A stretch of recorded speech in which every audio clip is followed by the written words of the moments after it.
Students नमस्कार। मैं अपने YouTube चैनल इंटेलिजेंट मैथ से रवि सर। कल मैंने आपको रियल नंबर्स क्लास 10th का इंट्रोडक्शन में पार्ट फर्स्ट पढ़ाया था। अब मैं आपको इंट्रोडक्शन सेकंड पढ़ा रहा हूँ। इस इंट्रोडक्शन सेकंड में मैं इक्वलिड डिवीजन लेमा, इक्वलिड डिवीजन एल्गोरिथम के बारे में आपको बताऊंगा, जो कि इस पूरे चैप्टर का बेस है। इसके बाद मैं आपको एक्सरसाइज 1.1 स्टार्ट करूंगा। उसके पहले आप लोग देखें, इस चैप्टर में थ्योरम आती है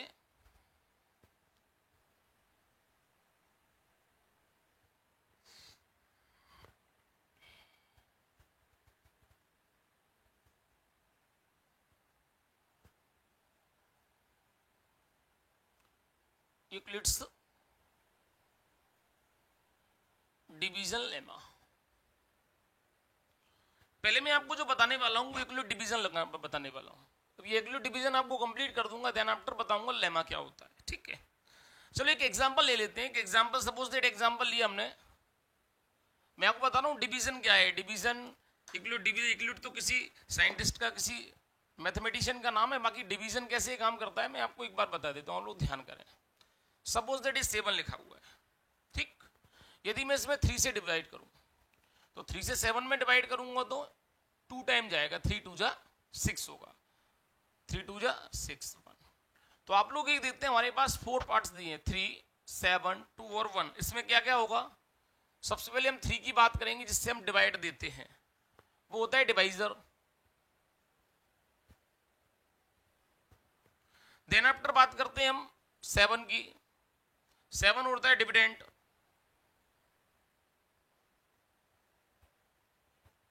इसके बाद बात करते हैं 2 की, तो ये होता है क्वोशिएंट।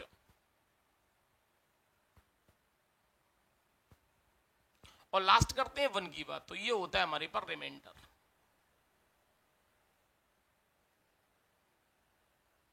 क्या होता है हमारे पास? रिमाइंडर। ये सब चीजें हम लोग प्रीवियस क्लास 7th 8th में पढ़ के आए हैं, 9th में भी पढ़ के आए हैं। लेकिन इनको यूक्लिड डिवीजन लेमा की तरह कैसे रिप्रेजेंट करते हैं यही 10th में आपको बताने वाला हूं। ठीक, यानी यदि हमें इसे लिखना होगा, इसका पूरे फॉर्मेशन लिखना हो, तो ये आएगा 7 इंटू 3 इंटू 2 प्लस 1। यानी 7 की वैल्यू क्या है यहां पर? ये हमारे पास डिवाइडेड है, सॉरी डिविडेंड है। 3 क्या है हमारे पास? 3 डिवाइजर है। 2 क्या है हमारे पास? 2 यहां पर क्वोशिएंट है। और 1 क्या है हमारे पास? रिमाइंडर है। क्लियर? तो ये हम जो फॉर्मेशन दी हम पहले पढ़ के आए हैं। अब इन वेरिएबल फॉर्म में लिखे हम इसे। वेरिएबल फॉर्म में क्या होगा?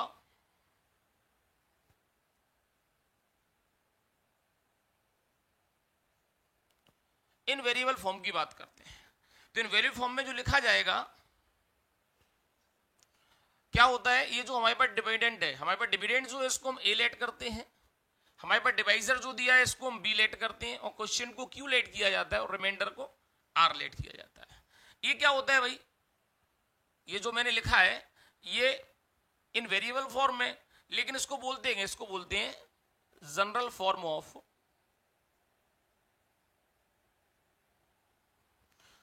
Euclid division lemma. Euclid division lemma. Clear? सबसे पहले मैंने आपको यूक्लिड डिवीजन बताया कि डिवीजन कैसे काम करता है, डिवीजन में कौन कौन से पार्ट्स को क्या क्या इंट्रोड्यूस करते हैं, वो मैंने आपको सब बताया। इसके बाद वेरिएबल फॉर्म बताया। इसके बाद जो स्टार्ट होता है वो होता है लेमा का। तो इसको आप पहले नोट डाउन करें, देन आफ्टर मैं आपको बताता हूं।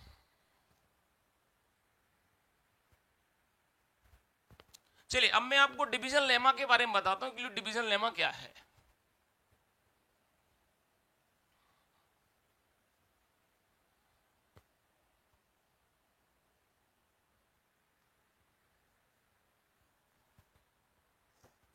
अब मैं आपको बताता हूं यूक्लिड डिवीजन लेमा कैसे काम करता है। तो यूक्लिड डिवीजन अपना बात करेंगे अब लेमा के बारे में। तो लेमा है क्या? तो लिख सकते हैं हम इसके लिए, given positive integers A and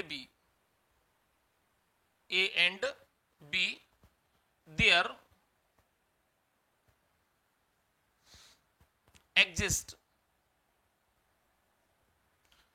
exist unique integers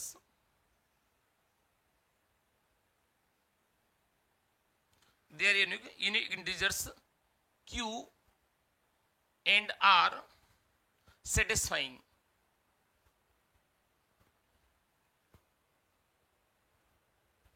clear? हमारे पास दिया है इक्विलिब्रियम डिवीजन लेमा की हम बात करते हैं। तो इक्विलिब्रियम डिवीजन लेमा में जो हमने पोजीशन लिखी थी a equals to B Q plus R, उसमें क्या है given positive integers a and b there exist unique integer. ये यूनिक इंटीजर्स क्यों है ये भी मैं बताऊंगा आपको कि यूनिक वर्ड क्यों यूज किया गया, क्यू और आई सेटिस्फाई होना चाहिए। अच्छा अब है क्या भाई यूनिक डिवीजन, आपने इक्विलिब्रियम डिवीजन लेमा जो लिखा है ये कैसे काम करता है। अच्छा इसमें थोड़ा सा इसका बेसिकली अपन लोग देखें कि पहले एल्जेब्रिक फॉर्म में ये कैसे लिख सकते हैं इसको। तो a equals to B Q plus R, इसमें शर्त होती है इक्विलिब्रियम डिवीजन लेमा का ये स्टेटमेंट है। इस स्टेटमेंट की एक शर्त होती है कि जो आर की जो वैल्यू आ रही है आपके पास, आर की जो वैल्यू आ रही है आपके पास वो या तो जीरो के इक्वल हो, या तो जीरो के इक्वल हो, या जीरो से छोटा हो। जो भी वैल्यू आएगी इसमें R greater than less than, हाँ जीरो, अभी आएगा लेस देन, सॉरी ये लेस देन आएगा, zero less than equals to R less than B, और बी से छोटा हो। समझ में आती बात? बी से छोटा हो। अब हम देखते हैं साहब ये है क्या, तो लिख सकते हैं इक्विलिब्रियम डिवीजन लेमा को। तो a lemma is proven statement used for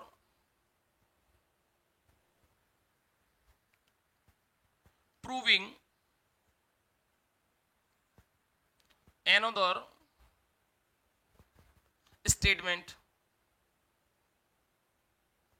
यानी क्या लिखा ए लेमा, लेमा जो है प्रूवन स्टेटमेंट, दूसरे स्टेटमेंट को यूज करने के लिए इसको हम यूज करते हैं, इस स्टेटमेंट को यूज करते हैं। ठीक है, तो ये बात आपको अच्छी तरह समझना है कि इक्विलिब्रियम डिवीजन है वही चीज, बस लेमा का क्या होता है, इस लेमा के अकॉर्डिंग जो हमने ये लिखा है स्टेटमेंट, इस स्टेटमेंट की हेल्प से अदर जो होती है उनको हम प्रूव्ड कर लेते हैं, इसीलिए इसको इक्विलिब्रियम डिवीजन लेमा बोलते हैं। स्पेशली कुछ स्पेशली बात नहीं, तो इसको आप पहले एक बार नोट डाउन करें, देन आफ्टर मैं बताऊंगा इक्विलिब्रियम डिवीजन एल्गोरिथम क्या होता है।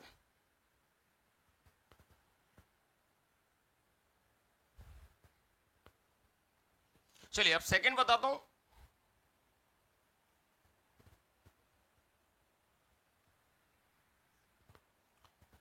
Euclid division algorithm.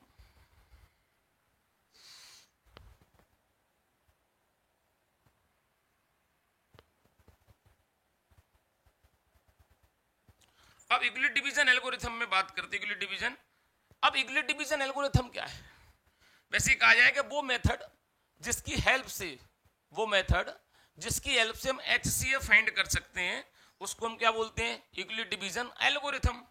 तो यहां लिख सकते हैं हम इसका स्टेटमेंट, हम लोग चाहें तो उसकी डेफिनेशन लिख सकते हैं। Euclid division algorithm is a technique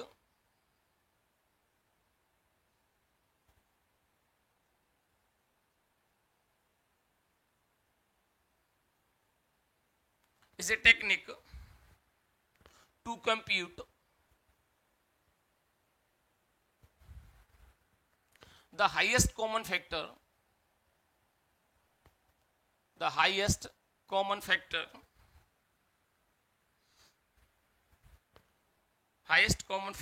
of two integers। हम टेक्निक की जगह चाहे तो मेथड भी लिख सकते हैं, कोई दिक्कत नहीं। क्लियर? अब यहां पर मैंने मिनिमम 2 है, मतलब मिनिमम 2 वैल्यूज का हम निकाल सकते हैं, मिनिमम 2 इंटीजर्स का हम लोग फाइंड कर सकते हैं। ऐसा नहीं 2 के बाद 3 भी कर सकते हैं, 4 भी कर सकते हैं, तो उससे कोई फर्क नहीं पड़ता। यदि हमें HCF फाइंड करना हो तो टेक्निक बताता हूं, फॉर फाइंड HCF। यदि हम HCF फाइंड करना है तो HCF फाइंड करने के लिए क्या करना पड़ेगा हमें? सबसे पहला लॉजिक काम करता है, दो नंबर का फाइंड करना है सपोज दैट हमें, और वो नंबर है HCF of A and B. हमें ए और बी नंबर का एचसीएफ फाइंड करना है। फर्स्ट हमें ध्यान करना पड़ेगा कि इन नंबर में बड़ा नंबर कौन सा है। तो सबसे पहले करना पड़ेगा A greater than B. Suppose that A की वैल्यू बी से बड़ी है तो ए ग्रेटर देन बी, हमें सबसे पहले ये करना पड़ेगा। यानी इस बात को ध्यान करते हैं, ए की वैल्यू क्या होती है डिविडेंड, और बी की वैल्यू क्या होती है डिवाइजर। क्लियर। सेकंड क्या करना पड़ेगा हमें, सेकंड हमें लेमा यूज करना पड़ेगा। इसमें लेमा क्या है भाई, लेमा है हमारे पास A equals to B Q plus R. B Q plus R माने इसको हमें डिवीजन करना पड़ेगा, डिवीजन के बाद क्यू एंड आर की वैल्यू फाइंड करना पड़ेगी। लेकिन एक बात को शर्त ध्यान की जाती है इसमें, तीसरी कंडीशन क्या है, इफ यदि आर की वैल्यू 0 फाइंड होती है, क्या कहा मैंने कि आर की वैल्यू यदि 0 फाइंड हो जाए तो इसका एचसीएफ क्या होगा, इसका एचसीएफ हो जाएगा बी। सेकेंड कंडीशन यदि if R does not equals to 0, R की वैल्यू 0 आई नहीं, तो क्या होगा भाई, तो फिर हमें अप्लाई डिवीजन करना पड़ेगा। तो क्या करेंगे फिर हम अप्लाई डिवीजन लेमा टू। अब हम किन किन के बीच डिवीजन लेमा यूज करेंगे, हम यूज करेंगे बी एंड आर के बीच। लेमा बी एंड आर के बीच हमें सारा जो प्रूवन होगा वो जब तक करेंगे जब तक कि रिमाइंडर 0 नहीं आ जाए। रिमाइंडर जब 0 आ जाएगा तो हम इसको ऑफ कर देंगे। तो देन आफ्टर अब इसको एक बार राइट करें, देन आफ्टर मैं आपको फिर बताता हूं।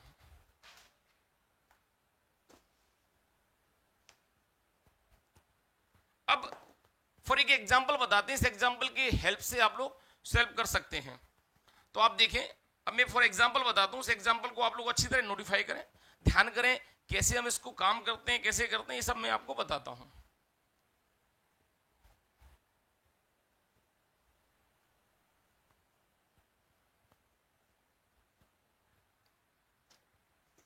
जैसे सपोज दैट हमें इसका डिवीजन करना है, एक सिंपल मेथड से अपन एचसीएफ फाइंड करते हैं, देन देखते हैं फिर फॉर एग्जांपल देखते हैं। सपोज दैट हमें फाइंड करना है, फाइंड एचसीएफ, दो नंबर ले लेते हैं हम, एचसीएफ ले लेते हैं suppose that 15 and 12। Suppose that 15 और 12 का हमें फैक्टराइज निकालना है, तो 15 का फैक्टराइज क्या आएगा, 3 5 जा 15 और 5 1 जा 5। 12 का आएगा 2 से 2 6 जा 12, 2 3 जा और 3 1। आप जो भी डिवाइड देते हैं इस बात को ध्यान करना कि ये जो नंबर होते हैं ये प्राइम नंबर होना चाहिए। कौन सा नंबर होना चाहिए, प्राइम नंबर। यदि इनकी कोई डेफिनेशन आपसे पूछे कि प्राइम नंबर की क्या डेफिनेशन है, तो प्राइम नंबर जो नंबर सेल्फ से डिवाइड होते हैं और 1 से डिवाइड, 1 से तो चूंकि हर नंबर डिविजिबल होता है इसलिए कोई परेशानी की बात नहीं है, इसलिए whose number divided by self then called are prime number. तो मैं इसके फैक्टराइज बताया मैंने, 15 के जो फैक्टराइज होंगे वो होंगे आपके पास 3 × 5। यदि आपके 12 के फैक्टराइज बताए तो 12 का फैक्टराइज वो आएगा वो आएगा 2 × 2 × 3। इन दोनों में जो कॉमन पार्ट होगा, जैसे 3 इसमें मिल रहा है, 3 इसमें 5 नहीं मिल रहा है तो ये भी नहीं आएगा, 2 इसमें नहीं मिल रहा है ये भी नहीं आएगा। तो इसमें हम एचसीएफ की बात करें, एचसीएफ ऑफ 12 1 15 क्या होगा 3 × 3। तो ये तो मैंने जो आपको बताई एल्गोरिथम की पोजीशन से आपको बताया। अभी इसमें लेमा कैसे यूज होगा वो मैं एक्सरसाइज 1.1 में आपको अच्छी तरह बताऊंगा। तब तक के लिए आप लोग मेरे चैनल को, यदि जिसने चैनल को अभी तक सब्सक्राइब ना किया हो वो सब्सक्राइब करो, मेरे बेल आइकन को प्रेस करें जिससे आपको नई नोटिफिकेशन मिलती रहे। Thank you.